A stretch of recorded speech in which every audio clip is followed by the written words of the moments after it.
सा गांव था।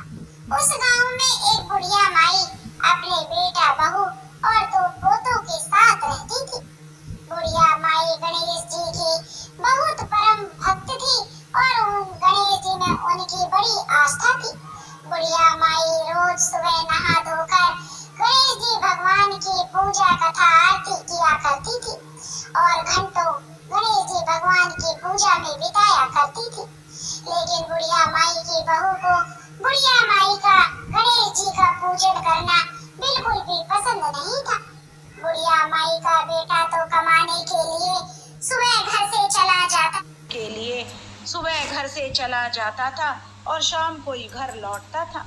लेकिन बेटे के जाने के बाद बुढ़िया माई की बहू बुढ़िया माई से रोज झगड़ा करती थी और कहती थी कि आप तो काम से बचने के लिए गणेश जी की पूजा पाठ में लगी रहती हो, अपने पोते पोतियों का कोई ध्यान नहीं रखती हो। मैं इस घर का सारा काम भी करूं और बच्चों की देखभाल भी करूं। मुझे आपका यह रोज रोज का पूजा पाठ करना पसंद नहीं आता है। रोज रोज के जो झगड़ों से बुढ़िया माई जो अब बेचारी तंग हो गई। अब बुढ़िया माई भी बेचारी बड़ी दुखी रहने लगी। वह भगवान की तो परम भक्त थी, पूजा करना कैसे छोड़ दी। एक दिन बुढ़िया माई ने अपने मन की बात अपनी एक पड़ोसन को बताई। बुढ़िया माई की सहेली थी। बुढ़िया माई की सहेली बुढ़िया माई से बोली, अरे बहन, यह तो घर घर की कहानी है।